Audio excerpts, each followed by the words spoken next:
বিশ্বনবী তো অবাক, ঘটনা কি? কোন সাহাবীর গায়েবানা জানা যায় তো ফেরেশতা নামে না আকাশের উপর থেকে। বিশ্বনবী জিজ্ঞেস করলেন, জিব্রাইল, কোন সাহাবীর গায়েবানা জানা যায় তোমরা আকাশ থেকে এত ফেরেশতার বহর নিয়ে নামো নাই?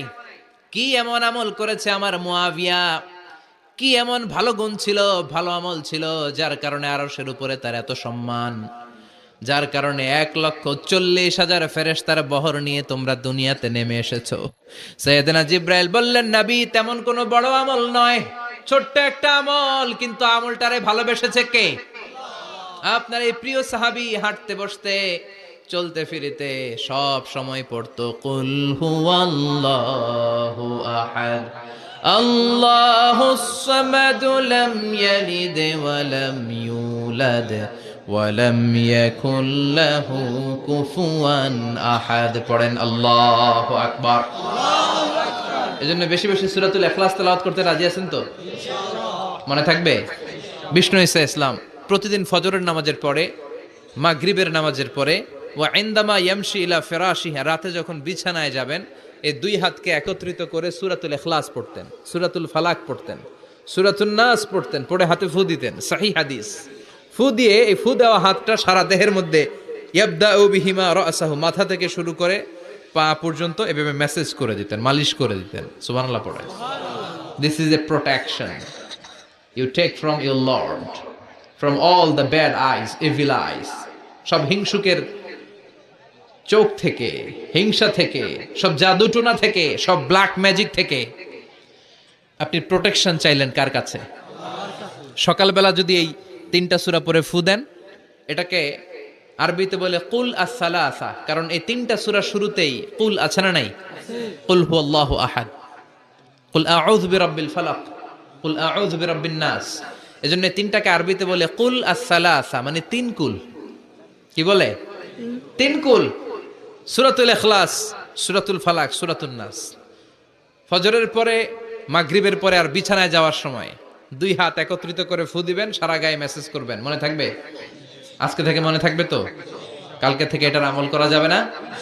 আবার মা এসে বলতেন, আমার যদি স্বাস্থ্য খারাপ লাগতো, নবীর কাছে দোয়া চাইতে যাইতাম, বলতাম, নবী স্বাস্থ্যটা খারাপ, কি করব? বিশ্বনবী বলতেন, তুমিও সূরাতুল ইখলাস, সূরাতুল ফালাক, সূরাতুল নাস পড়ে হাতের মধ্যে ফু দিয়ে সারা দেহে মালিশ করে দাও। সুবহানাল্লাহ পড়েন।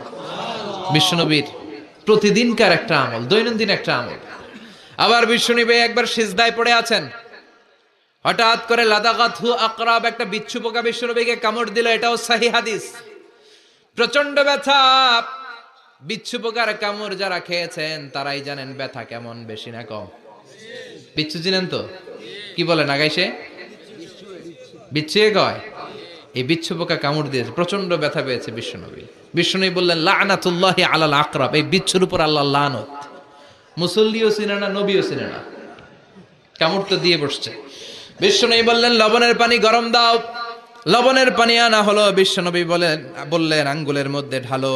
পানি ঢালতে শুরু করা হলো, আর বিশ্বনবী পড়তে আরম্ভ করলেন, কুল হুয়াল্লাহু আহাদ আল্লাহুস সামাদ লাম ইয়ালিদ ওয়া লাম ইউলাদ ওয়া লাম ইয়াকুল লাহু কুফুয়ান আহাদ। পড়েন আল্লাহু আকবার।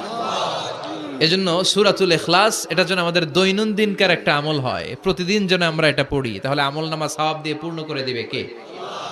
এই মাক্কি সূরাটি কেন এবং কোন সিচুয়েশনে, কোন পরিস্থিতিতে মক্কায় নাজিল হলো, তার একটা ব্যাকগ্রাউন্ড আছে। এটাকে বলে শানে নুজুল।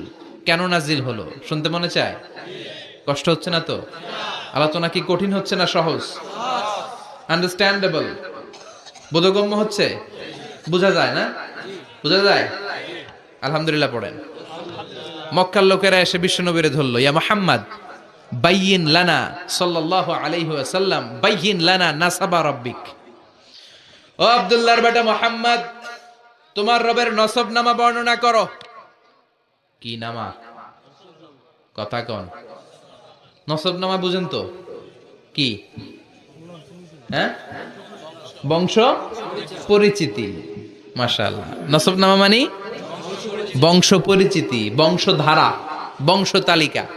যেমন আমার নাম মিজানুর রহমান, আব্বার নাম আলী আহমদ, দাদার নাম জাইনুল আবিদিন, তার বাপের নাম মাকরাম। এটা আমার বংশ পরিচিতি। তার মানে মিজানুর রহমান ইবনু আলী আহমদ ইবনু জাইনুল আবিদিন ইবনু মাকরাম, এটা আমার নসবনামা। আপনার নাম কি?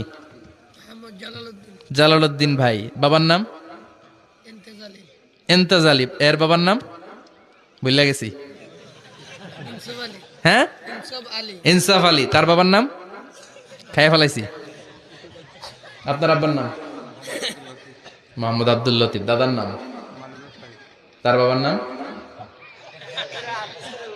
খাইয়া ফেলাইছি। আমি তো কমপক্ষে 4টা বলছি নাকি? বিশ্বনবীর বাবার নাম আব্দুল্লাহ, তার বাবার নাম আব্দুল মুত্তালিব, তার বাবার নাম হাশিম, তার বাবার নাম আব্দে মানাফ, তার বাবার নাম কিলাব, তার বাবার নাম কুসাই, তার বাবার নাম মুররা, তার বাবার নাম গালেব, তার বাবার নাম ফেহের। এভাবে যেতে যেতে আদনান, যেতে যেতে ইসমাইল, যেতে যেতে তার বাবার নাম ইব্রাহিম, যেতে যেতে যেতে শীস আলাইহিস সালাম, তার বাবার নাম আদম আলাইহিস সালাম। 50 জেনারেশনস, 50টা বংশ পরিক্রমা আছে। 50টা বংশের ব্যবধানে বিশ্বনবী সাইয়েদনা আদমের সাথে মিলে গেছে। পড়েন সুবহানাল্লাহ। তার মানে মুহাম্মদ ইবনে আব্দুল্লাহ ইবনে আব্দুল মুত্তালিব ইবনে হাশিম ইবনে আব্দে মানাফ ইবনে কিলাব ইবনে মুররা, এইভাবে বিশ্বনবীর নসবনামা। কথা বুঝতে পেরেছেন?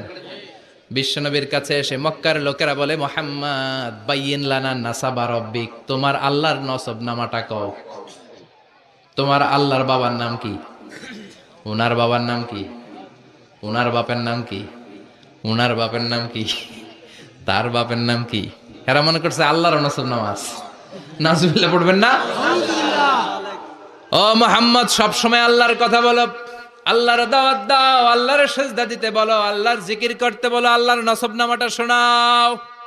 আল্লাহর বাবার নাম কি? দাদার নাম কি? পরদাদার নাম কি? বিশ্বনবী রেগে গেলেন। সাইয়েদনা জিব্রাইল বললেন, ও নবী রাখবেন না, রেগে যাওয়ার দরকার নাই। ওদের প্রশ্নের উত্তর দেওয়ার জন্য ছোট্ট একটা সূরা আরশের উপর থেকে নাজিল করেছে কে? ও নবী, ওদের মুখের উপরে আপনি শক্ত ভাষায় বলে দেন, আল্লাহর কোনো নসবনামা নাই, আল্লাহর বাবা দাদা কিচ্ছু নাই। আপনি পড়েন, কুল হুয়াল্লাহু আহাদ আল্লাহুস সামাদ লাম ইয়ালিদ ওয়া লাম ইউলাদ ওয়া লাম ইয়াকুল লাহু কুফুয়ান আহাদ। পড়েন সুবহানাল্লাহ। কুল হুয়াল্লাহু আহাদ। ও নবী, আপনি বলেন, তিনি হলেন আল্লাহ, তিনি হলেন আহাদ, একক, একক। আল্লাহুস সামাদ, তিনি অমুখাপেক্ষী। লাম ইয়ালিদ ওয়া লাম ইউলাদ, জন্ম দেয় নাই, কারো কাছ থেকে জন্ম নেয়ও নাই। ওয়া লাম ইয়াকুল লাহু কুফুয়ান আহাদ, গোটা বিশ্বে তার মতো কেউ নাই, তিনি তার মতো। কাফেররা তো টাসকি খেয়ে গেছে। সুবহানাল্লাহ পড়ে। আবার এর শানে নুজুলে আরেকটা বর্ণনা পাওয়া যায়। মুশরিকরা এসে বলল, ইয়া মুহাম্মদ বাইয়িন লানা জিনসা রাব্বিক, তোমার রব কি দিয়ে তৈরি বলো। ও মুহাম্মদ, আমরা মানুষ মাটির তৈরি, ফেরেশতারা জিনের তৈরি, ফেরেশতারা নূরের তৈরি, আর জিন জাতি হলো আগুন দিয়ে তৈরি। আমাদের ঘরের আসবাবপত্রগুলো কাঠের তৈরি। এবার বলো, তোমার আল্লাহ কিসের তৈরি? আহুয়া মিন ফিদ্দা, তোমার আল্লাহ কি রূপার তৈরি? রূপার খোদা? আহুয়া মিন যাহাব, নাকি সোনার খোদা, স্বর্ণ দিয়ে বানানো আল্লাহ? আহুয়া মিন খাশাব, নাকি কাঠ দিয়ে বানানো তোমার আল্লাহ? কি দিয়ে বানানো বলো। বিশ্বনবীর কাছে তখন জিব্রাইল আয়াত নাজিল করলেন আর বললেন, নবী, ওদের প্রশ্নের জবাব আপনি এই সূরা দিয়ে পড়েন আর বলেন, কুল হুয়াল্লাহু আহাদ আল্লাহুস সামাদ লাম ইয়ালিদ ওয়া লাম ইউলাদ ওয়া লাম ইয়াকুল লাহু কুফুয়ান আহাদ। পড়েন সুবহানাল্লাহ। এই ব্যাকগ্রাউন্ড ফজিলত সব শুনে সূরাটা একটু নরম হয়ে আসছে না?